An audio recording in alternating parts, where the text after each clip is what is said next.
Et si toute ma vie n'avait été qu'une erreur? Cette question ne crie pas. Elle vient en un murmure. Généralement, dans le silence.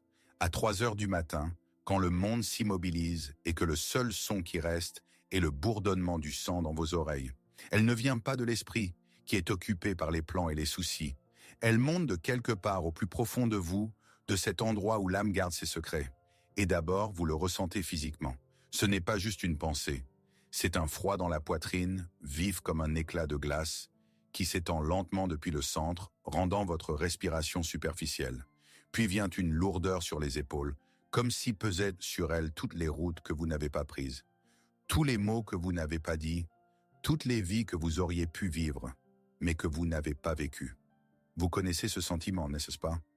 Derrière les yeux fermés, sur l'écran intérieur, un film défile en silence. Un film fait d'occasions manquées. Voici le visage de la personne que vous avez laissé partir.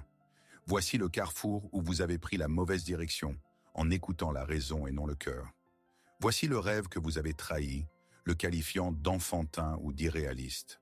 Les images se succèdent et chacune est un reproche silencieux. Ce n'est pas une accusation bruyante. C'est le triste constat d'un fait par le juge le plus impartial qui soit, votre propre mémoire. Cet invité nocturne ne demande pas la permission. Il s'assoit simplement au bord de votre lit et vous regarde avec un regard plein des fantômes de ce que vous auriez pu devenir. Et dans ce silence assourdissant, son murmure devient la seule réalité. Et à ce moment, alors que vous vous tenez devant ce tribunal intérieur, prêt à vous infliger le verdict le plus sévère, je veux que vous vous arrêtiez. Prenez une inspiration et écoutez-moi. Permettez-moi de vous le dire très clairement. Vous ne devenez pas fou. Votre vie n'est pas une erreur.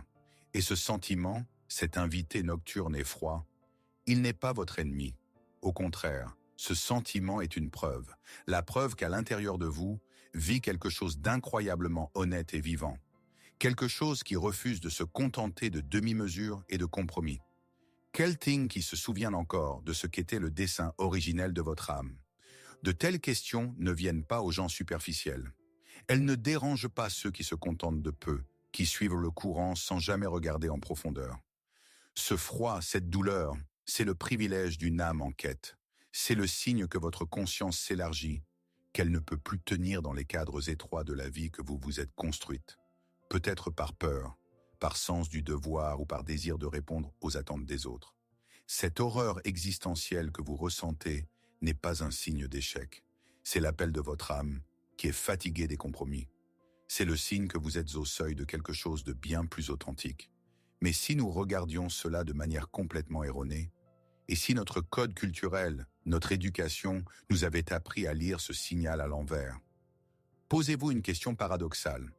Et si ce sentiment n'était pas un verdict, mais une invitation? Et si la sensation d'être sorti du chemin signifiait en réalité que votre véritable voyage intérieur commence enfin? Imaginez une boussole. Dans la vie ordinaire, son aiguille pointe de manière plus ou moins stable vers le nord, vers les objectifs et les valeurs que la société nous dicte. Carrière, famille, statut social. Nous suivons cet itinéraire et tout semble clair. Mais soudain, au milieu du chemin de la vie, l'aiguille devient folle. Elle se met à tourner frénétiquement, à s'agiter, à pointer dans toutes les directions à la fois. Notre première pensée instinctive est « la boussole est cassée ». Nous pensons que c'est nous qui sommes cassés, que nous avons perdu nos repères, que nous sommes défectueux. Mais le voyageur sage sait, la boussole ne se comporte ainsi que pour une seule raison. Non pas parce qu'elle est cassée, mais parce qu'elle s'est approchée d'un champ magnétique incroyablement puissant, de ce qu'elle cherchait depuis tout ce temps, de son véritable nord. Votre panique, votre confusion, votre sentiment que toute votre vie a été une erreur, ce n'est pas une panne. C'est la rotation frénétique de l'aiguille de votre âme qui a senti pour la première fois la proximité de sa véritable essence, de sa destinée. Et les anciennes cartes ne fonctionnent plus. C'est précisément pour cela que vous êtes ici. Parce que les anciennes cartes ne fonctionnent plus et que la rotation de l'aiguille de la boussole est à la fois effrayante et fascinante. Vous sentez que vous êtes au seuil de quelque chose d'important, mais vous n'avez pas les mots pour le décrire. C'est pourquoi je veux être extrêmement clair sur ce que nous allons faire ensuite. Cette vidéo n'est pas un recueil de conseils. Nous n'allons pas vous proposer 5 étapes vers le bonheur ou des affirmations bon marché pour masquer les fissures de votre vie. Ce serait un manque de respect pour la profondeur de votre expérience. Ceci est une carte. La carte du territoire sur lequel vous venez de poser le pied. Ceci est une clé. La clé pour comprendre pourquoi votre chemin, qui vous semble si erroné et chaotique, obéit en réalité à une logique supérieure et cachée. Au cours de l'heure qui suit, nous parcourons ensemble le chemin de cette horreur froide à une compréhension profonde. Nous apprendrons à voir le motif dans les fissures de votre vie. Et je vous promets, à la fin de notre voyage, vous regarderez votre chemin incorrect, toutes vos soi-disant erreurs et regrets, et pour la première fois, vous y verrez le seul chemin qui soit juste. Alors, si vous êtes prêt à cesser d'avoir peur de cette boussole qui tourne et à apprendre à lire son langage, commençons. Pour comprendre pourquoi cette crise est si douloureuse, nous devons d'abord devenir des archéologues. Nous devons, avec précaution, couche par couche, enlever tout ce que nous considérons comme allant de soi et déterrer les fondations sur lesquelles est construite notre conception d'une vie correcte. Et à la base même, sous les ruines de nos espoirs et déceptions personnelles, nous trouverons un seul et même plan ancien. Appelons-le le mythe de la vie linéaire. Ce mythe nous est bien connu. On le tête avec le lait maternel, il est renforcé à l'école, il est célébré dans la culture. Il dit que la vie est une échelle qu'il faut gravir, barreau après barreau, sans chute ni écart. De bonnes notes, puis la bonne université, puis un travail prometteur, un mariage à un certain âge, l'achat d'un logement, l'éducation des enfants, et ainsi de suite, jusqu'au sommet, jusqu'au succès conditionnel et à une vieillesse paisible. C'est un itinéraire prescrit avec des points de contrôle clairs. Ce mythe est incroyablement séduisant. Il promet de l'ordre dans le chaos de l'existence. Il donne une instruction claire et des critères d'auto-évaluation. Si tu montes, tu es bon. Si tu t'arrêtes ou, Dieu t'en garde, si tu descends, tu es un raté. Mais dans ce schéma beau et ordonné, il y a une erreur fondamentale et tragique. Il ignore complètement la nature de celui pour qui il est conçu. L'âme humaine vivante, respirante, irrationnelle. On nous apprend depuis l'enfance à dessiner des lignes droites, à apprécier la géométrie et l'ordre. Mais aucun arbre, aucune rivière, aucune galaxie ne se déplace en ligne droite. L'arbre ne pousse pas droit vers le haut. Il se courbe, s'étire vers la lumière. Ses racines s'enfoncent profondément à la recherche d'eau, contournant les pierres. La rivière ne coule pas à la règle. Elle serpente, crée des méandres, suit le paysage, déborde parfois, changeant de lit. Pourquoi avons-nous donc décidé que la vie humaine, le phénomène le plus complexe et mystérieux de l'univers, devait ressembler à une autoroute parfaitement droite? Et c'est là que naît la souffrance.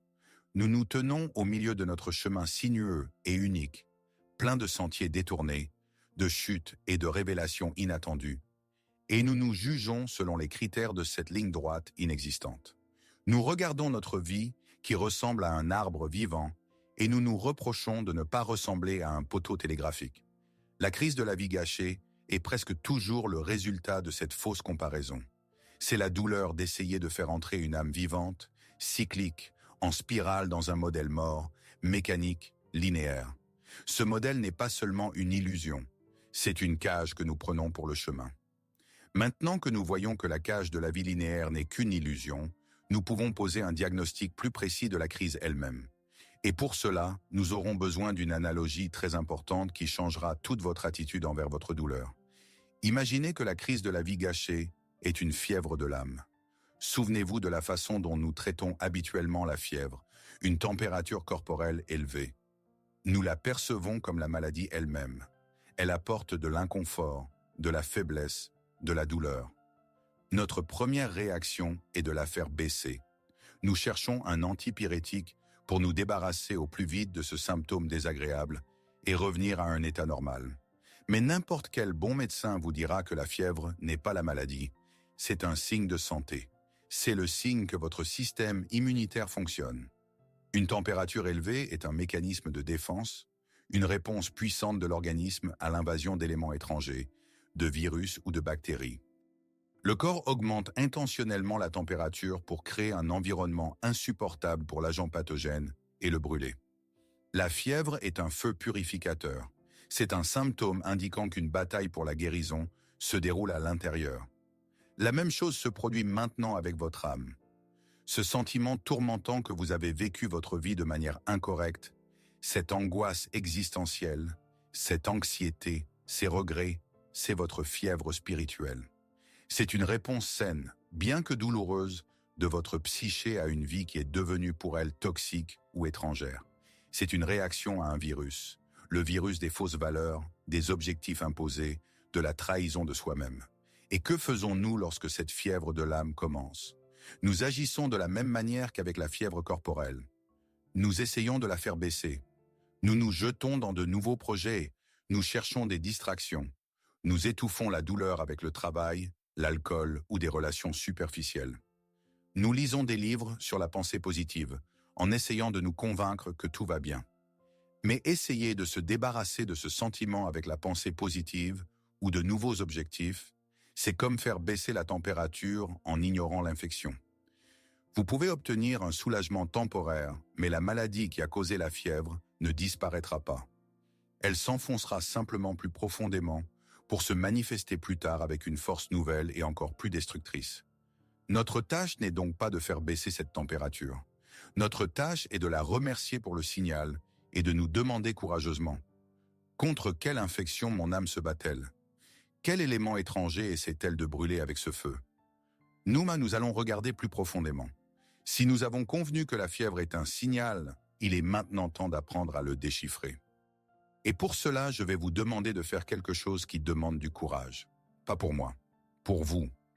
Je veux que vous cessiez un instant d'être un spectateur passif et que vous deveniez un explorateur actif de votre propre âme. Nous n'allons pas analyser toute votre vie. C'est impossible. Nous ne prendrons qu'un seul fragment, une seule image de ce film d'occasion manquée qui vous tourmente tant la nuit. Et maintenant, s'il vous plaît, soyez honnête avec vous-même. Souvenez-vous de ce fameux mauvais tournant dans votre vie, cette décision que vous regrettez le plus. Peut-être est-ce d'avoir quitté un travail prometteur, ou la rupture d'une relation stable. Peut-être est-ce un déménagement qui n'a pas répondu aux attentes, ou au contraire, le refus de déménager par peur. Choisissez un moment, le plus marquant. Laissez ce souvenir remonter. Ressentez cette pointe de regret. Et maintenant, le plus difficile. Mettez de côté tous les j'aurais dû et les si seulement. Oubliez un instant les conséquences, ce à quoi cela a mené.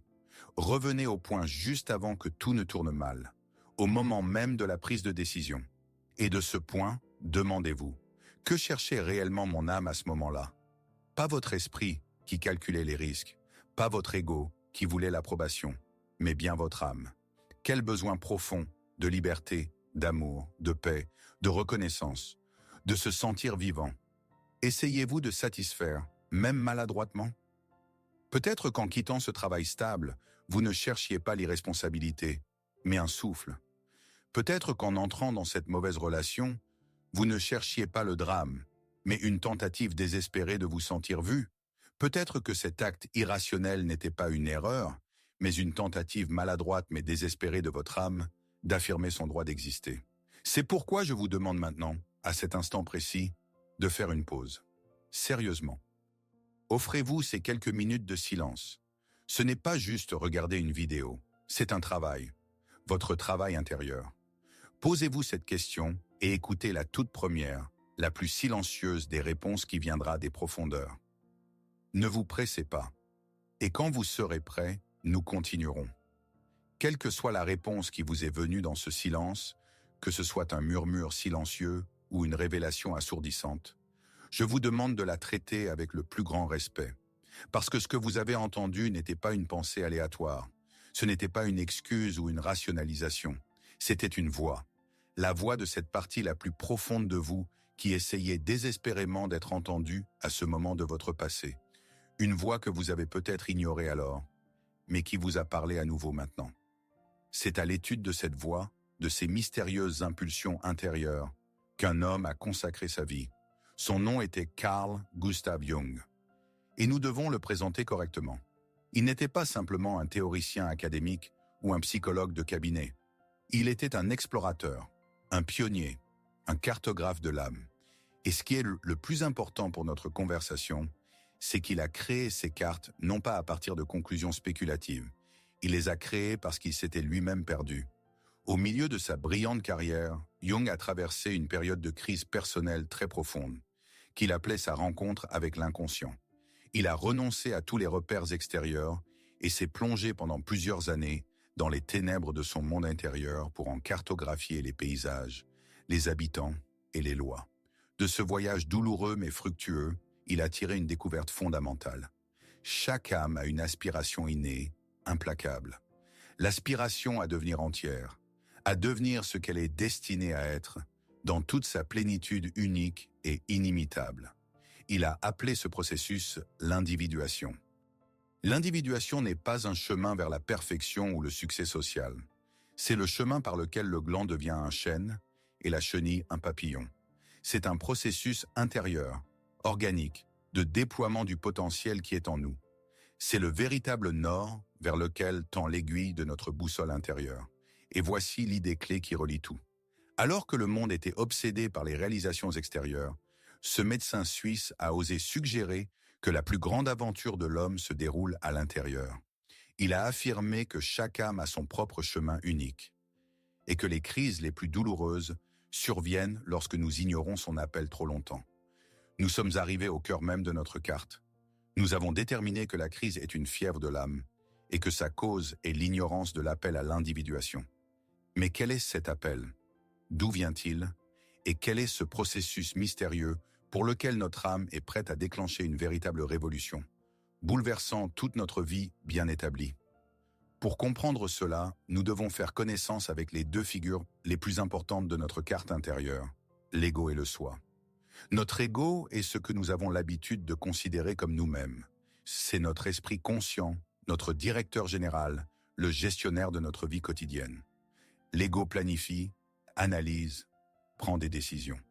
Sa tâche principale est l'adaptation au monde extérieur, la survie et la protection de notre personnalité. L'ego est le capitaine du navire, debout sur la passerelle et regardant les vagues. Mais Jung a découvert que l'ego n'est pas toute notre personnalité. Ce n'est qu'une petite partie visible d'un immense continent. Le centre de toute notre psyché, tant consciente qu'inconsciente, est ce qu'il a appelé le soi, the self. Le soi est la totalité. C'est le Dieu intérieur, l'organisateur silencieux, l'instance suprême de notre âme. Si l'égoïste est le capitaine, alors le soi est à la fois le navire tout entier, l'océan et la carte du ciel étoilé par laquelle il faut naviguer. Le soi est celui qui connaît la véritable destination, et le processus d'individuation est le processus par lequel l'ego, le capitaine, apprend progressivement à entendre et à faire confiance à la sagesse du soi, l'ensemble du système de navigation. C'est un chemin vers la totalité, pas vers le succès. Il ne s'agit pas de devenir meilleur, plus fort ou plus riche. Il s'agit de devenir soi-même, dans toute sa plénitude. Et maintenant, traduisons cela dans le langage d'une métaphore qui clarifiera tout. Imaginez qu'au moment de votre naissance, votre âme était comme un gland.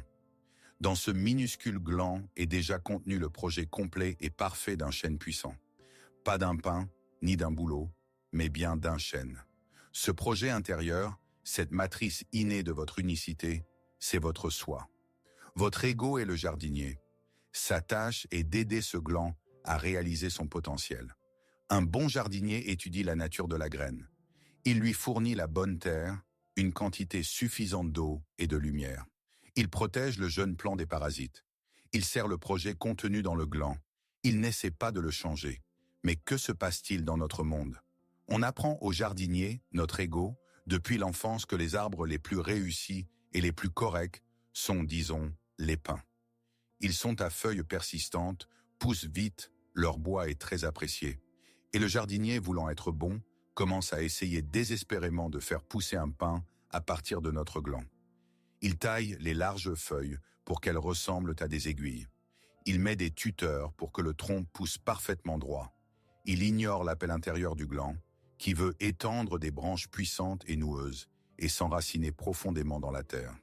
Et c'est là, dans cette erreur tragique du jardinier, que naît votre crise. Le sentiment d'une vie gâchée est le cri silencieux de votre chêne intérieur, qui étouffe dans un corset taillé sur le patron d'un pin. Votre ego est en panique, il pense. Je suis un mauvais jardinier. Je n'arrive pas à faire pousser un bon pin. Mais en réalité, votre soi, votre chaîne intérieure, a enfin rassemblé assez de force pour commencer à briser ses tuteurs et à déchirer le corset. Comprenez donc l'essentiel. Votre crise n'est pas l'échec de votre ego. C'est le triomphe de votre soi. C'est la révolte de votre véritable moi contre la tyrannie des faux objectifs. C'est un processus douloureux mais vivifiant dans lequel votre chaîne intérieure affirme enfin son droit d'être un chêne. Pour voir comment cette révolte intérieure se déroule dans la vie réelle, laissons un instant la théorie et tournons-nous vers une histoire. Ce n'est pas l'histoire d'une personne en particulier, mais peut-être y reconnaîtrez-vous une partie de la vôtre. Imaginez une femme, appelons-la Sarah. Sarah a grandi dans une petite ville sur la côte. Son enfance sentait le sel et les algues. Le bruit des vagues était sa berceuse, et le rythme des marées, son diapason intérieur. Elle ne pensait pas à l'océan, elle en faisait partie. Elle connaissait son langage sans mots, le langage du temps changeant, le langage du cri des mouettes, le langage de l'horizon infini qui ne promettait pas une carrière, mais un mystère.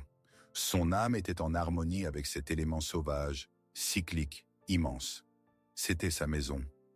Mais ensuite sont venues les voix de la raison et de la société. Elle lui disait que l'océan était beau, mais pas pratique, que l'avenir était dans les grandes villes, où l'acier et le verre perçant les nuages, que le vrai succès ne se mesure pas à la profondeur de votre regard, mais à la hauteur de votre poste. Et Sarah, étant intelligente et responsable, les a crus. Elle est partie. Elle est entrée dans une université prestigieuse, a obtenu un diplôme avec mention et a commencé à construire sa carrière dans une immense métropole trépidante. Et elle a tout réussi. Elle était incroyablement douée dans ce qu'elle faisait. Elle gravissait les échelons, un par un. Son monde était désormais fait d'angles droits de bâtiments, du rythme précis des délais et de la lumière artificielle des lampes de bureau. À 35 ans, elle avait un poste impressionnant, un appartement avec une vue panoramique sur les lumières de la ville et tous les attributs de la vie qu'on lui avait promise comme étant la bonne. Elle était devenue ce pain que tout le monde admirait. Mais à l'intérieur, quelque chose commençait à mourir. Au début, c'était une mélancolie silencieuse et inexplicable le soir. Puis est venue la sensation d'être une actrice jouant le rôle de la Sarah qui a réussi dans la pièce de quelqu'un d'autre. Elle achetait des choses chères, mais elle n'apportait pas de joie. Elle allait à des événements mondains, mais se sentait invisible. Elle ressentait une douleur fantôme. La douleur pour cette partie d'elle-même qu'elle avait amputée il y a si longtemps qu'elle en avait même oublié l'existence. Et puis elle a commencé à rêver de l'océan. Au début, c'était juste un son, un grondement lointain et à peine perceptible des vagues derrière le mur du bruit de la ville. Puis les rêves sont devenus plus vifs. Elle sentait le goût du sel sur ses lèvres. Elle voyait les vagues se briser sur les rochers et chaque choc résonnait dans sa poitrine. L'océan l'appelait. Son soi, sa vraie nature, qu'elle avait si longtemps ignorée, commençait à percer le béton de sa vie ordonnée. Sa crise a atteint son paroxysme un mardi ordinaire. Elle était assise à une réunion importante, présentant un brillant rapport trimestriel, les chiffres et les graphiques se succédant à l'écran. Et soudain, elle a réalisé qu'elle n'entendait pas la voix de son patron. Parce que dans ses oreilles, il y avait le rugissement assourdissant et dévorant de l'océan. Et à ce moment-là, elle a tout compris. Sa vie n'avait pas été une erreur. L'erreur avait été de choisir de vivre la vie de quelqu'un d'autre. Sa crise n'était pas une panne. C'était l'appel de son âme, l'appel de l'océan qui avait enfin rompu la digue, l'appel du retour à la maison. Peut-être que l'histoire de Sarah a résonné en vous. Peut-être que vous aussi vous avez entendu un jour votre propre et unique langage de l'océan. C'était peut-être le langage de la nature intacte, le langage de l'art, le langage du silence, le langage de la guérison ou du service aux autres. Un langage que votre esprit a jugé non pratique, naïf ou non rentable. Et vous, comme Sarah, avez écouté les voix de la raison et avez construit votre vie loin de ces rivages, dans la métropole des attentes des autres. Maintenant, vous comprenez ce qu'est ce sentiment. Votre sentiment que votre vie a été vaine et le deuil de votre âme pour cet océan que vous avez quitté. C'est la nostalgie de votre véritable foyer. Chaque pointe de regret, chaque vague de mélancolie inexplicable est l'écho d'un ressac lointain qui vous parvient à travers le bruit et l'agitation de votre vie correcte. C'est votre soi, votre nature profonde, qui refuse d'être oubliée. Ou pour revenir à notre autre métaphore, c'est la nostalgie de votre chaîne intérieure pour le ciel qu'il n'a jamais atteint, parce qu'on l'a forcé à pousser dans une serre étroite. Vous sentez comment vos branches heurtent le plafond de verre, comment vos racines sont à l'étroit dans le petit pot des rôles sociaux prescrits. Vous avez donné à votre arbre tout ce qui était considéré comme nécessaire. La meilleure terre faite de diplômes et de réussite, un arrosage régulier de salaire et de bonus. Mais vous l'avez privé de l'essentiel, l'espace pour être lui-même, l'espace pour pousser de travers, noueux, asymétrique, mais librement. Cette douleur que vous portez en vous, cette lourdeur, n'est rien d'autre que le poids d'un potentiel non réalisé. C'est l'énergie de votre chaîne intérieure qui, ne trouvant pas d'issue vers le haut, vers la lumière, commence à faire pression sur vous de l'intérieur. C'est la force vitale de votre océan qui, étant enfermé, se transforme en un lac stagnant et marécageux de mélancolie. Alors, s'il vous plaît, écoutez la pensée la plus importante que je veux vous transmettre aujourd'hui. Cette douleur n'est pas la preuve de votre échec. Ce n'est pas un verdict. Ce n'est pas un signe que vous êtes brisé ou que tout est fini. Bien au contraire. Cette douleur est la preuve que votre vraie nature est toujours vivante. Les arbres morts ne sentent pas qu'ils sont à l'étroit. Les rivières asséchées n'ont pas la nostalgie de la mer. Une âme qui a définitivement abandonné ne ressent pas de chagrin. Le simple fait que vous ressentiez cette douleur signifie que votre chaîne intérieure n'est pas morte. Votre rivière intérieure n'est pas asséchée. Votre soi se bat encore pour vous. Il vous envoie encore des signaux. Cette fièvre, ce feu, c'est un signe de vie. Votre douleur est un phare, et elle vous appelle à la maison. Nous avons établi que votre douleur n'est pas un verdict, mais un phare. Un phare qui vous appelle à la maison, vers votre océan intérieur, vers votre véritable moi. Et cette connaissance change absolument tout. Elle vous transforme de victime des circonstances en héros d'une grande histoire, d'accusé en détective. Et maintenant que vous avez ce nouveau rôle, je vous demande de faire quelque chose d'audacieux. Je vous demande de revenir à votre propre vie, mais avec un outil complètement différent en main. Non pas avec une règle pour mesurer les succès et les échecs, mais avec une loupe pour chercher des indices. Regardez votre vie non pas comme une liste de réussites et d'échecs, mais comme une histoire de détective. Un grand mystère que vous devez résoudre. Et la question principale de cette enquête est « Qui étais-je censé devenir ?» Votre soi, votre sage intérieur, vous a guidé tout ce temps. Il ne pouvait pas parler directement à votre ego, car l'ego était trop occupé à écouter le bruit du monde extérieur. Alors il a agi comme un agent secret, comme un partisan. Il vous a laissé des messages codés, des signes et des indices. Votre tâche maintenant est de devenir le cryptographe de votre âme. Quels indices ou messages votre soi vous a-t-il laissé au fil des ans? Pensez aux rêves récurrents, comme Sarah qui rêvait de l'océan. Quelle image, quel sentiment ou quel scénario revient à vous encore et encore dans le silence de la nuit? Ce n'est pas un non-sens, c'est une lettre directe de votre inconscient. Souvenez-vous de vos passions étranges et inutiles. Ce que vous aimiez dans votre enfance, avant qu'on vous dise qu'on ne peut pas en vivre. Ce qui vous attire maintenant, quand personne ne regarde. Peut-être passez-vous des heures à étudier des cartes de villes anciennes, ou lisez-vous sur la culture de plantes rares, ou êtes-vous inexplicablement attiré par la calligraphie. Ce ne sont pas de simples passe-temps, ce sont les échos du langage de votre âme. Et qu'en est-il des impulsions soudaines et irrationnelles? Le désir de tourner dans une rue, inconnue sur le chemin du retour. L'impulsion soudaine d'appeler une personne à qui vous n'avez pas parlé depuis 10 ans. Une attirance inexplicable pour certains lieux, livres, films ou œuvres musicales qui vous touchent aux larmes, sans que vous compreniez pourquoi. Tout cela, ce ne sont pas des coïncidences. Ce sont les miettes de pain que votre soi laissait sur le sentier pour que vous ne vous perdiez pas complètement. Même vos plus grandes erreurs n'étaient souvent que des tentatives maladroites de suivre ces indices. C'est pourquoi je vous invite à rejoindre cette grande enquête. Cet espace n'est pas seulement une section de commentaires. C'est notre département de recherche commun. En partageant votre indice, vous pouvez aider quelqu'un d'autre à trouver la clé de son propre mystère. Partagez dans les commentaires quel langage de l'océan avez-vous oublié un jour. Quels indices votre soi vous a-t-il laissé? Quel rêve récurrent, quelle étrange passion ou quelle attirance inexplicable était ce murmure que vous avez si longtemps ignoré? Devenons une communauté d'explorateurs qui s'aident mutuellement à déchiffrer les cartes de nos chemins uniques et justes. Maintenant que vous êtes devenu le détective de votre âme et que vous avez commencé à trouver des indices, une nouvelle question se pose. Que faire de cette connaissance? Surtout avec les découvertes sombres et douloureuses, avec les souvenirs d'erreurs qui causent tant de douleur. Instinctivement, nous voulons les effacer, les oublier, faire comme si elles n'avaient jamais existé. Mais nous arrivons ici au tournant le plus radical et le plus libérateur de tout notre voyage, à une idée qui peut transformer votre plus lourd fardeau en votre plus grand trésor. Vos soi-disant erreurs, vos mauvais tournants, vos années passées dans le brouillard. Ce n'est pas quelque chose dont il faut se débarrasser. C'est votre ressource la plus précieuse.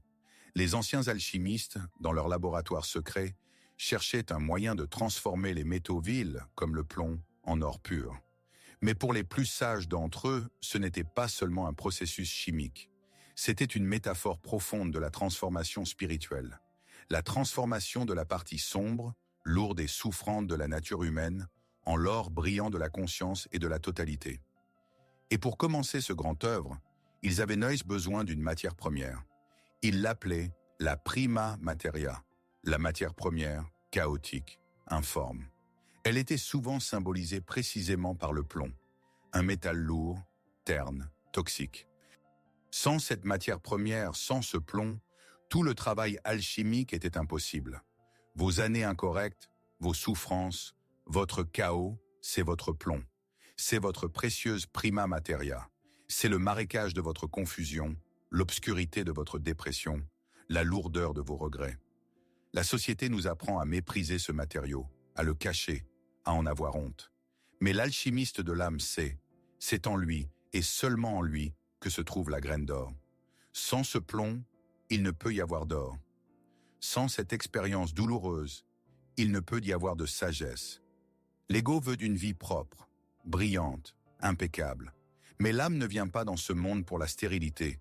Elle vient pour l'expérience, pour la totalité de l'expérience, la lumière et l'obscurité.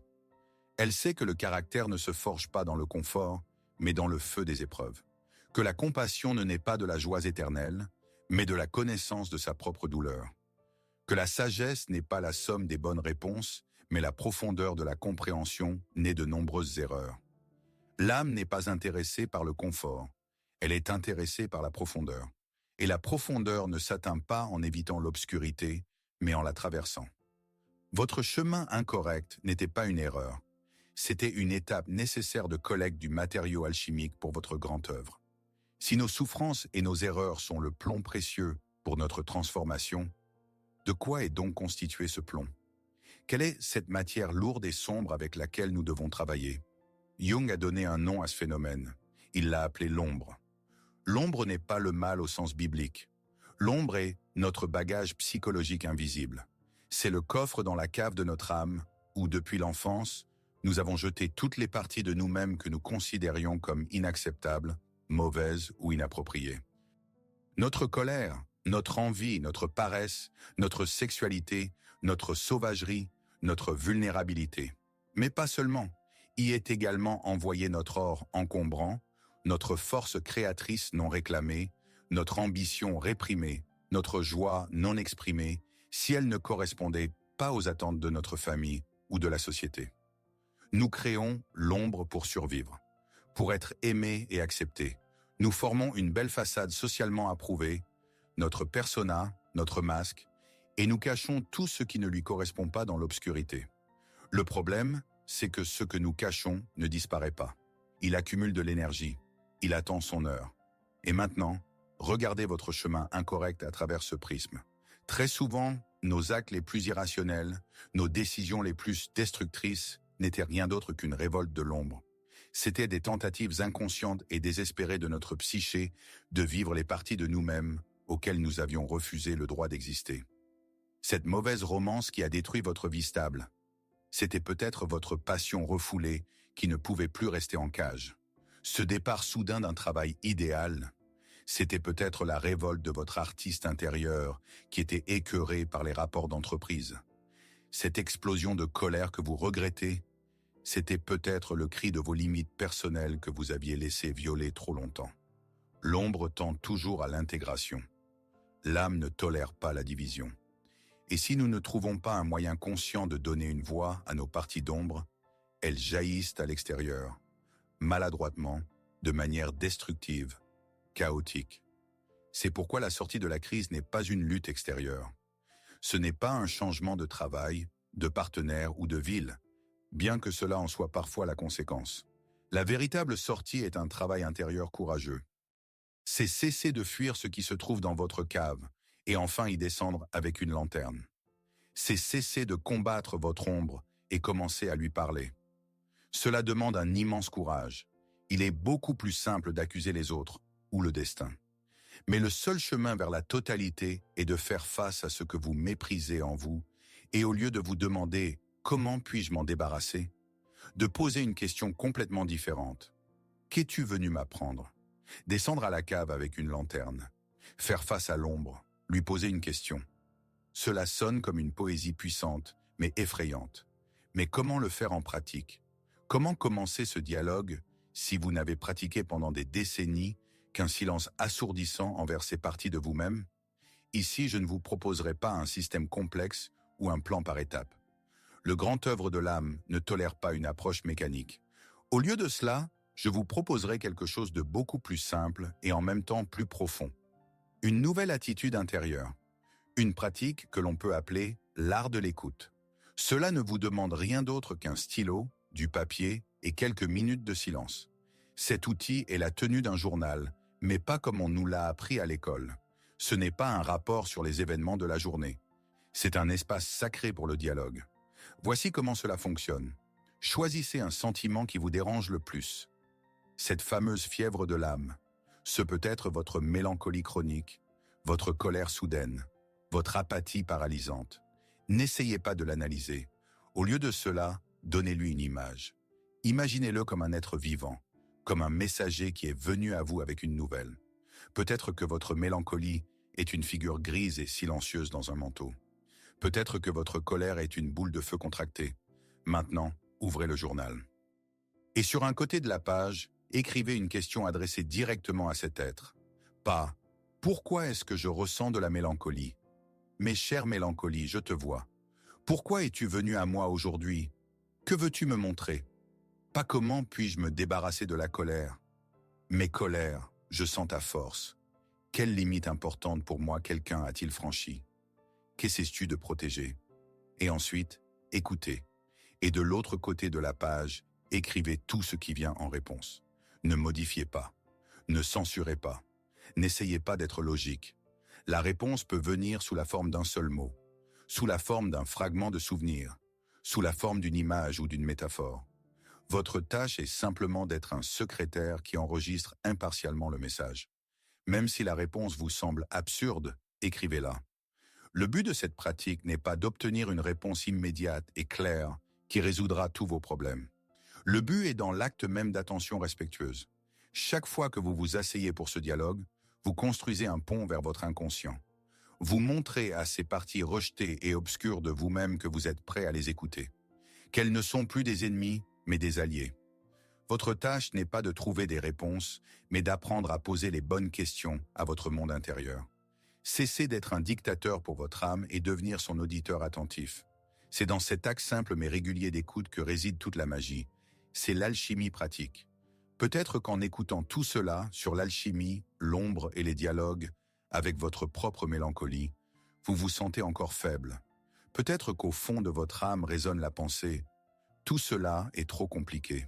Je suis brisé. Je n'aurai pas la force pour ce travail. » C'est un sentiment naturel, car toute votre énergie est consacrée à maintenir la façade, à lutter contre cette fièvre intérieure. Mais je suis ici pour vous dire quelque chose avec une certitude absolue. Vous vous trompez dans votre auto-évaluation, radicalement.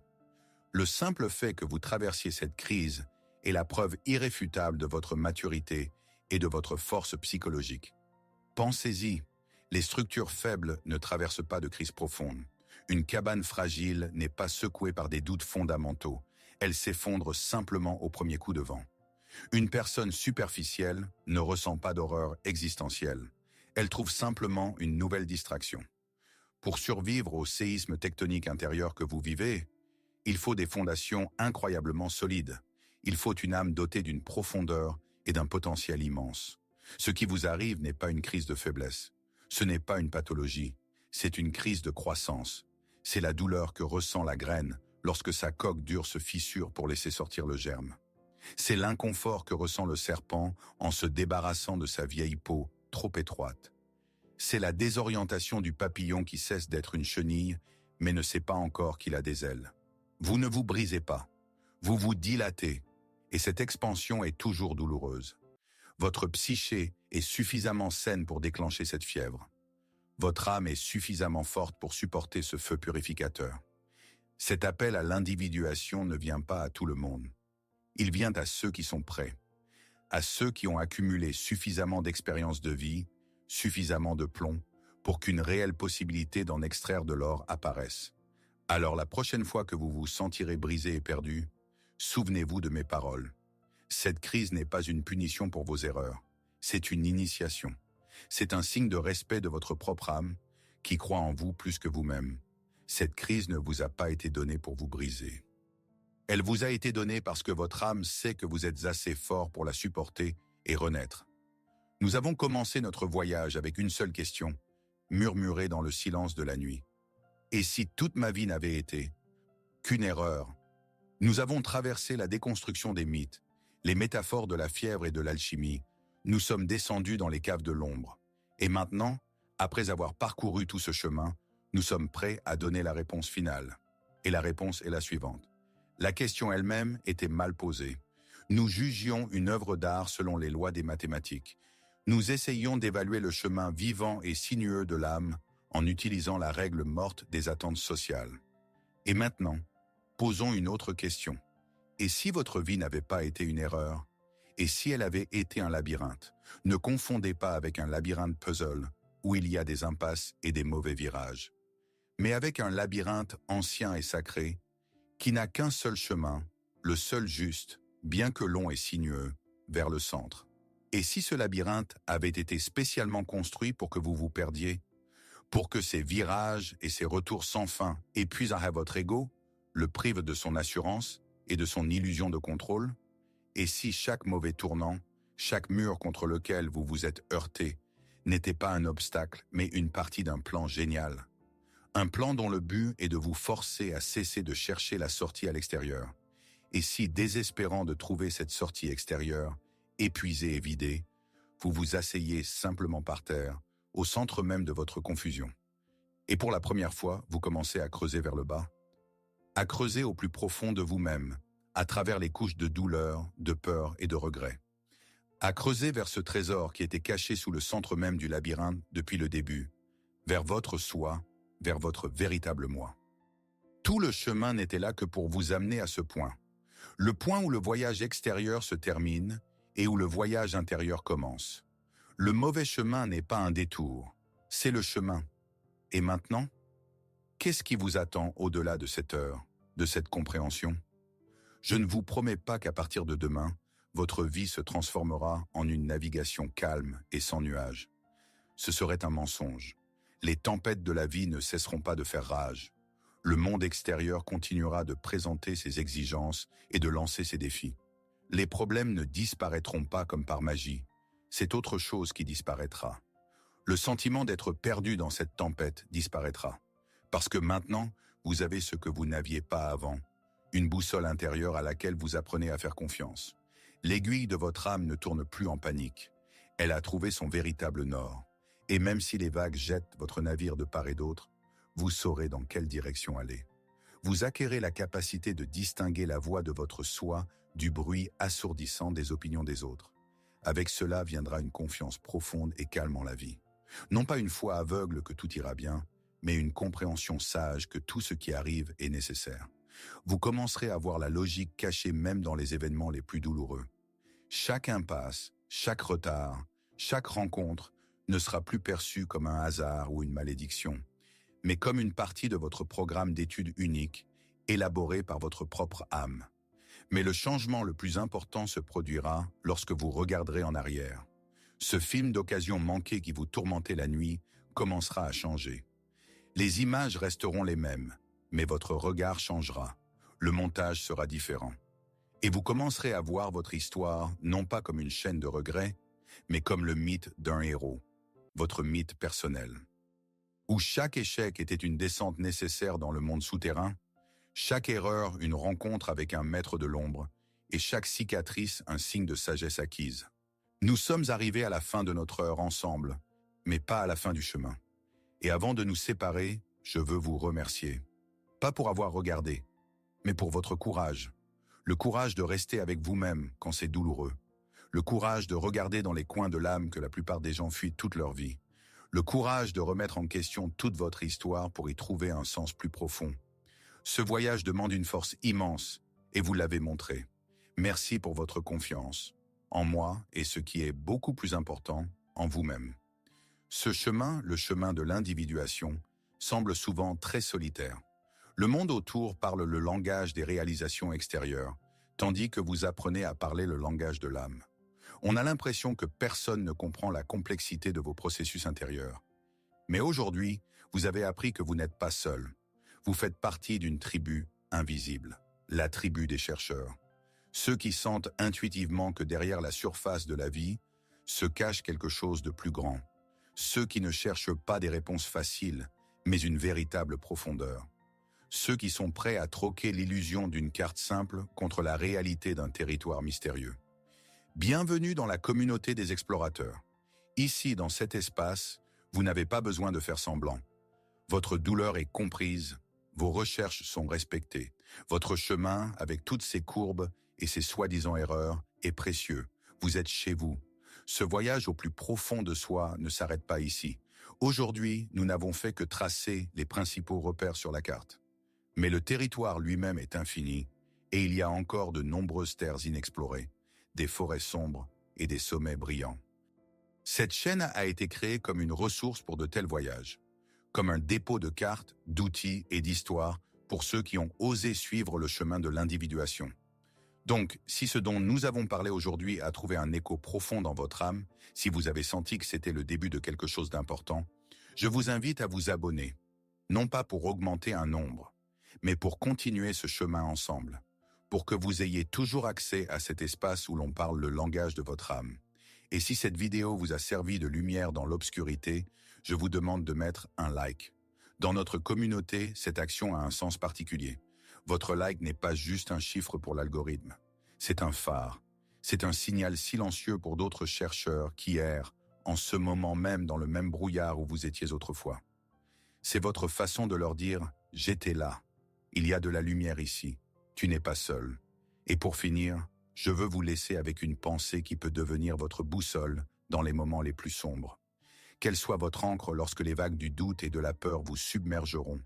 Souvenez-vous, votre âme connaît le chemin. Faites confiance à sa sagesse, même lorsqu'elle vous guide à travers les ténèbres.